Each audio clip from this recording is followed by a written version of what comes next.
Hello, welcome back. My name is Lamont Henry, and you're here at Sweet Cinema Underrated Movies. Yes, I know it's been a while. I actually had some videos uploaded previously that stretched out for a year that related to talk about movies. However, I deleted them after hearing some sort of rumor online that was going on saying that the government was cracking down on people that retain any copyright material that that I didn't own, somebody else's property. If you put that on your stuff, you're gonna go to jail. And it was trending online, so I deleted a lot of my videos, and unfortunately, sucked. But hey, they weren't really going anywhere. There's one video that I have on that's somewhat making views, and that's the video of me talking about Taking Chances, starring Kevin Bacon. It's an HBO film. But however, so I will be, if I get to it, redoing those other videos I've already reviewed. I mean, I'll probably talk about even more films besides the ones I've already done. But here we go. Today I'm going to talk to you about the East Trail 177 trilogy, Unbreakable, Split, and Glass. It is M Night Shyamalan's superhero trilogy unlike any other. And the reason for that is because all of these films is stripped down to be one of the most realistic superhero films I've seen. 2, I mean, they stripped it down, to make it more to real life. 2, there's a twist ending to every single of one of these films. In the first film, which is Unbreakable, the second film is Split, the third film is titled Glass. And third, I believe these films are a lot experimental, and I really respect films that try to experiment with the genre and reanalyze it, where it's like you have a superhero genre and you want to do a different spin on it, to try to change the game of the genre or just change something about it that makes it seem relevant. And that's what I really liked about these films here. And I'm probably not gonna talk about every single video, every single movie in one video, because I've done that already. I won't go in detail with every single film, but I'm just gonna talk about it and see where it goes. With this film, Unbreakable. Ooh. Starring Samuel Jackson and Bruce Willis, about a man named David Dunn who survives a train accident, and he walks out of that train accident alive and unharmed until he meets a mysterious man who claims that he is a superhero. Released back in 2000. Now, there's tons of reviews about this film, but this is my personal, what I loved about the film and what I thought about it when I first stumbled upon it. Because it was 2000, I was pretty young in 2001. I didn't understand the film. I just knew my favorite actors at the time was in the film, Samuel Jackson and Bruce Willis.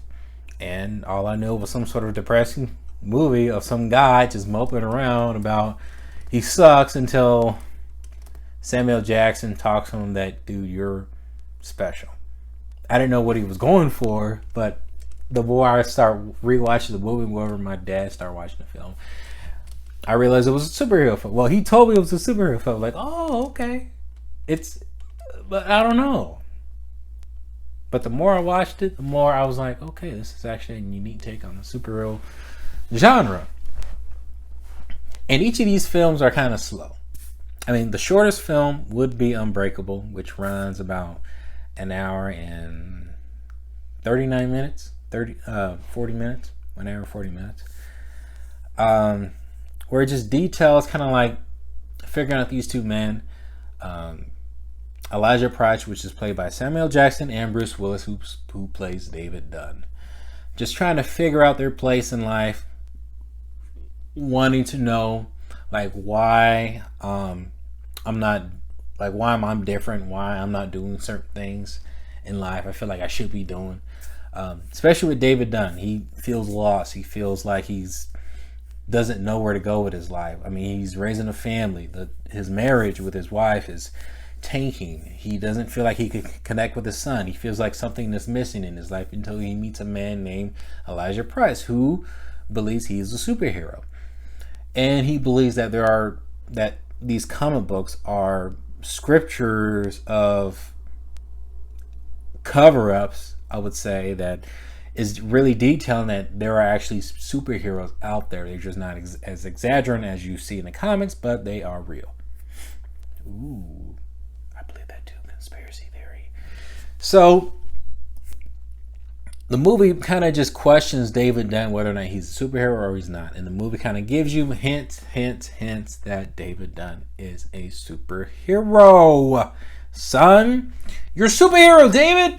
Get used to it, man. Get it in your mind, you're a superhero. Yeah. Eventually, he is convinced by having the abilities of super strength, able to sense people's wrongdoings by touching them. I think there's another strength he has. No, I think those are the two. I think those are the two. And his weakness is water, which is actually kind of surprising, actually, because there's a scene where there's a deleted scene where he takes a shower. So I don't know if he feels weak. Does he take a bath? Maybe he doesn't take a bath. Maybe if he lays in there for too long, he gets weak. I don't know. Movie doesn't disclose on that, so that's actually kind of a mystery. And I like that the film keeps it as a mystery as it slowly reveals this guy's abilities. And David Dunn still doesn't believe it until Mr. Glass convinces him, like, you need to go out and do this. This is what you're meant to do. I don't know if that's the find your purpose toxic thing, but hey, I personally believe we're on this earth for a reason. I really enjoyed the movie the more I understood it as time went on.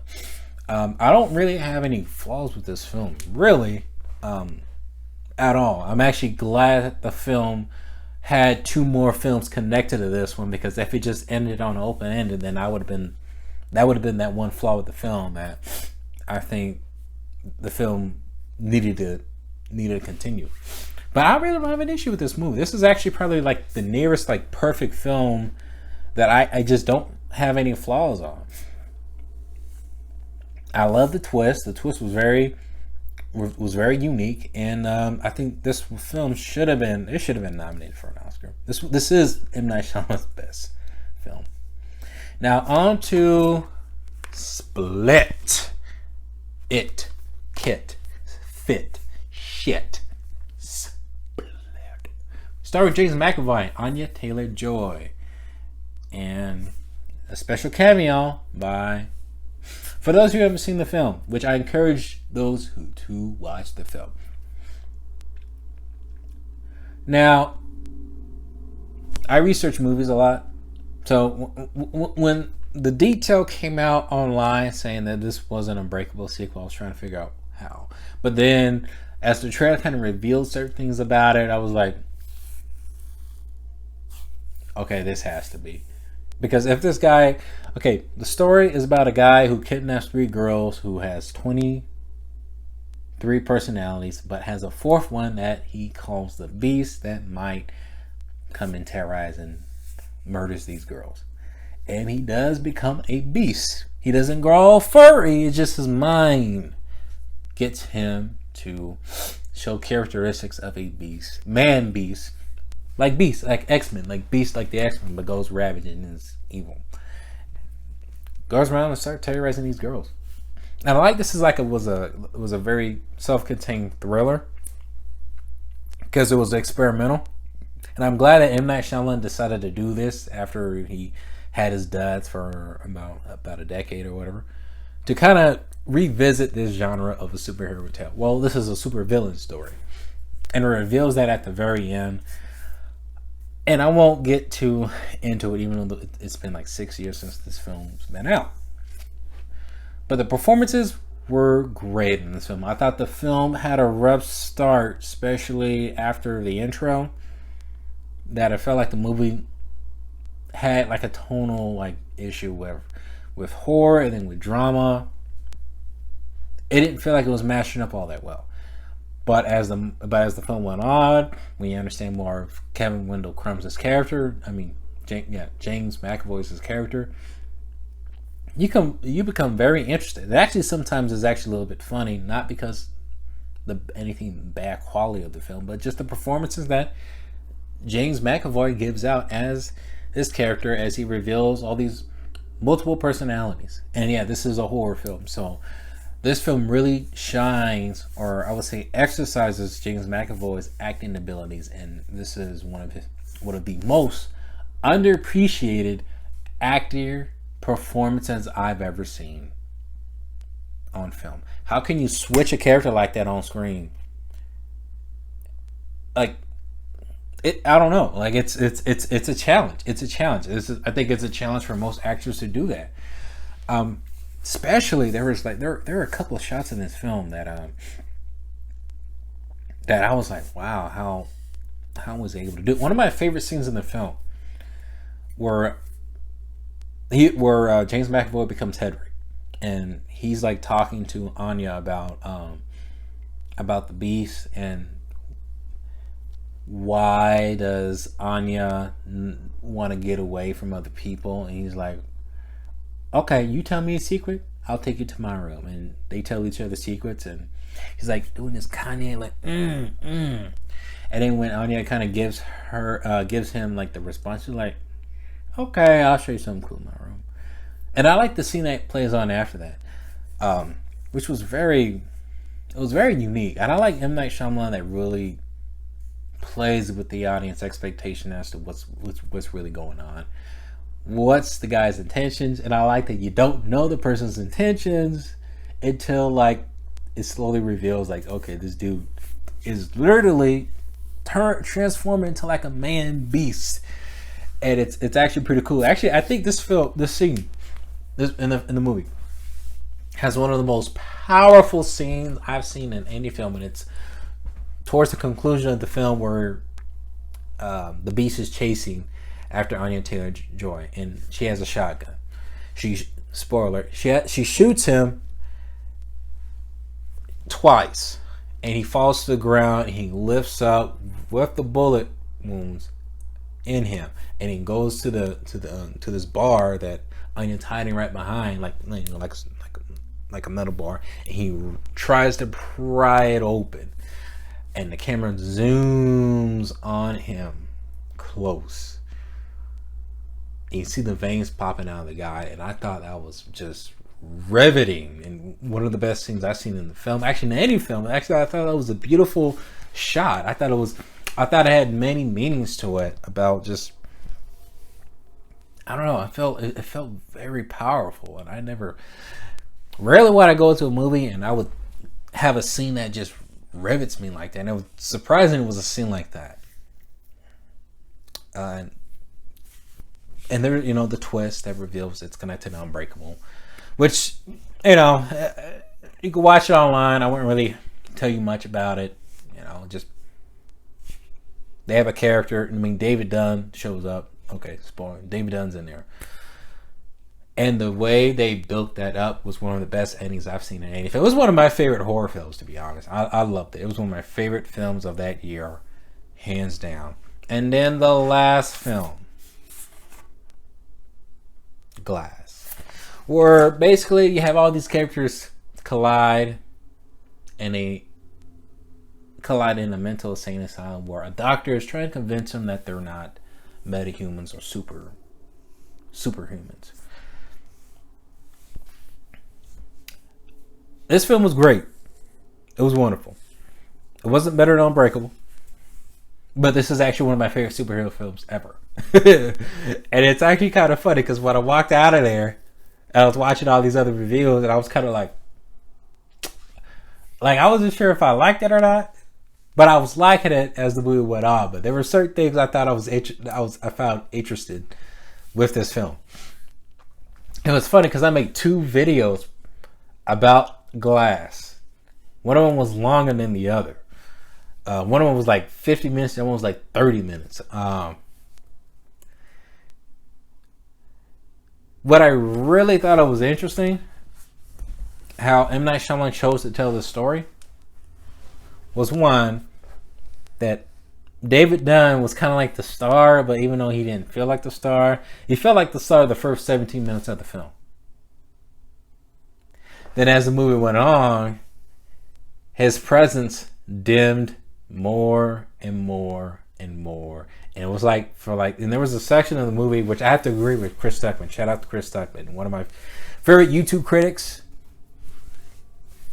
I also like Jeremy Jones and Double Toasted. He's like gone for like 20 minutes of the movie.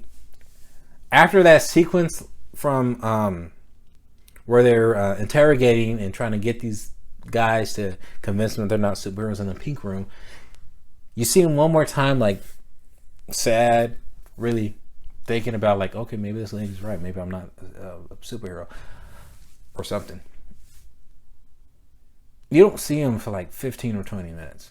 And then he comes back and forth until like the finale, which I had an issue with, but I actually also thought it was interesting at the same time because it made me rethink how I should look at the movie, because it made me kind of see the film in the certain acts. Because like the first act, first 20 minutes is about David Dunn and the Beast, just their clash. And from that point on to like midway the movie to like when it hits like the 65-minute mark, it was mostly about Dr. Staples, played by Sarah Paulson, who basically is telling them they're not superheroes.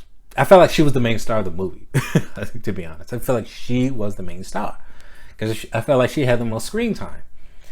Then the other hour of it, or the other 30, 40 minutes left that was in the film, was Mr. Glass, Samuel Jackson, who was always great, one of my favorite actors. And then back to Dr. Staples, which was interesting. It was an interesting way. I'm actually starting to like having the sequels, kind of like movies, and subvert your expectations, which you think you're gonna get, but it's something completely different. I actually like that. You kind of get that in anime, watching anime.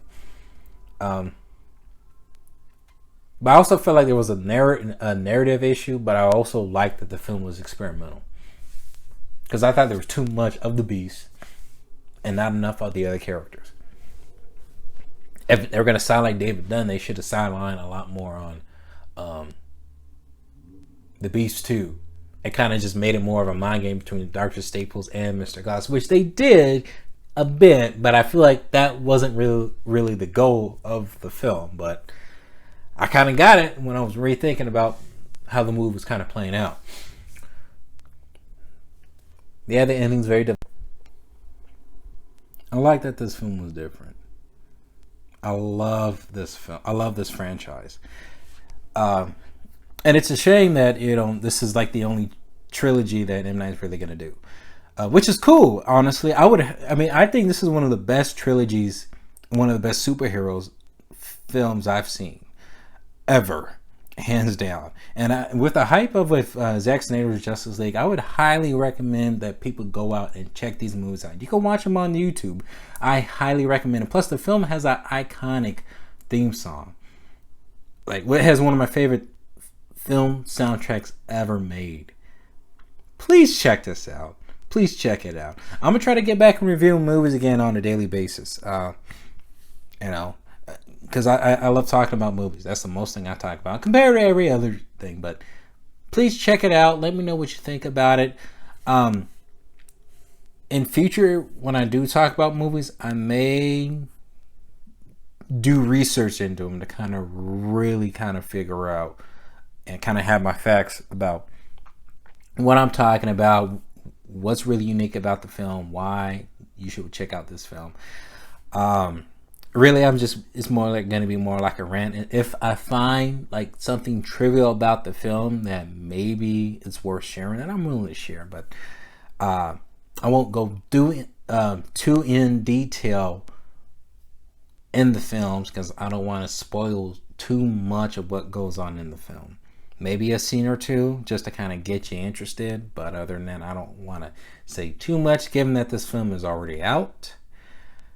And I know this film doesn't have a target audience for it, but it's a very different experimental film, and I encourage moviegoers to check it out. You know, it's different. I mean, I get it, but hey, let me know in the comments below that you've seen this film, and hopefully I see you guys next time.